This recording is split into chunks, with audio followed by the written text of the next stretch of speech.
ஆன்மீக உறவுகள் அனைவருக்கும் என் அன்பான வணக்கங்கள். சிவபெருமானின் முக்கிய வழிபாடு தினம்னா பிரதோஷ வழிபாடு. நாளைய தினம் வைகாசி மாதத்தில் வளர்பிறை பிரதோஷம் வருகிறது.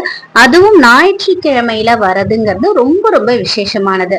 ரொம்பவே சிறப்பு வாய்ந்த இந்த பிரதோஷ தினத்துல சிவபெருமான எளிமையா நம்ம வீட்டுல எப்படி வழிபட்டு புண்ணியத்தை சேர்க்கலாம் அப்படிங்கிறத இந்த பதிவுல நம்ம தெரிஞ்சுக்கலாம். கோடி புண்ணியத்தை தரும் பிரதோஷ வழிபாடுன்னே சொல்லலாங்க. நாளைய தினம் வரக்கூடிய இந்த வழிபாடு ரொம்ப ரொம்ப ரொம்ப விசேஷமானது.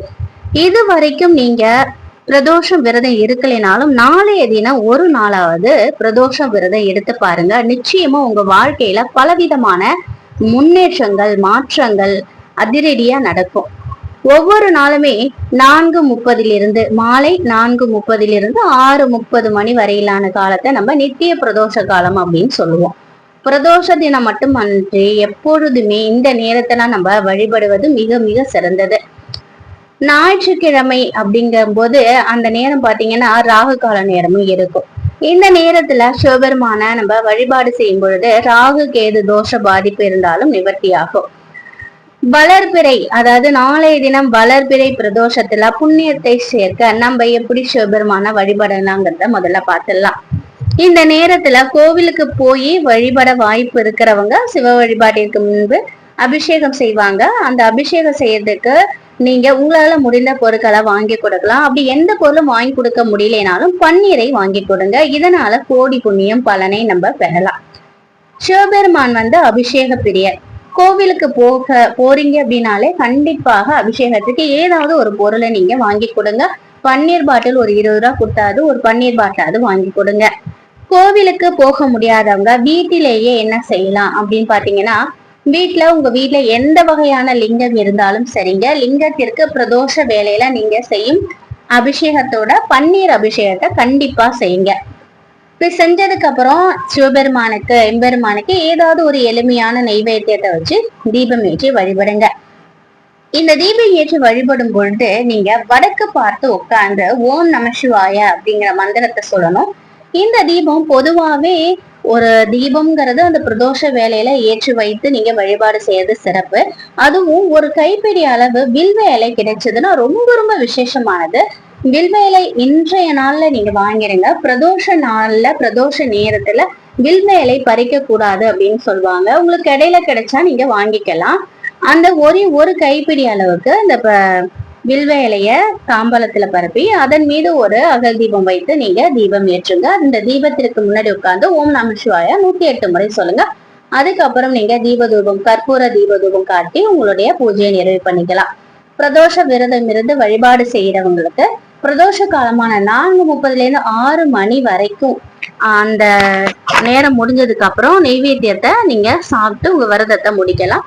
விரதம் இல்லாதவங்க பூஜை முடிஞ்சதை நீங்க சாப்பிடலாம்.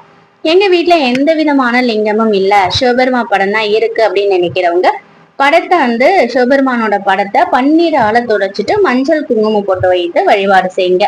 வீட்டுல படம் இல்லைன்னு நினைக்கிறவங்க உங்க வீட்டு பூஜை அறையில பன்னீரால தொடச்சிட்டு நான் தீபம் சொன்னேன் இல்லையா, வில்வேல தீபம், அந்த தீபத்தை கூட நீங்க வச்சு மனதார நீங்க அந்த நேரத்துல எம்பெருமான வழிபாடு செய்யுங்க. நிச்சயமாக உங்களுக்கான பலன் உங்க பூஜைக்கான பலன் நீங்க பெறுவீங்க. நம் வாழ்நாள்ல புண்ணியத்தை சேர்க்கணும்னு நினைக்கிறவங்க பிரதோஷ வேலையில சிவபெருமானுக்கு இப்படி ஒரு அபிஷேகம் செய்யுங்க. பன்னீரால செய்யக்கூடிய இந்த ஒரு அபிஷேகம் நிச்சயமாக உங்க வாழ்க்கையில பல நன்மைகளை கொடுக்கும். இந்த ஒரு அபிஷேகம் செய்யறதுனால பல வருடம் வழிபட்ட புண்ணிய பலனையும் நீங்க பெறலாம். ரொம்பவே அற்புதமான நாளைய தினத்தை தவற விடாம பயன்படுத்தி பலனடைங்க. சிவபெருமானுக்கு அபிஷேகம் செய்து சிவபெருமானின் அருளையும் புண்ணியத்தையும் ஒரு சேர நாளைய தினம் பெறலாம். வருடத்துல 24 பிரதோஷம் வரும்.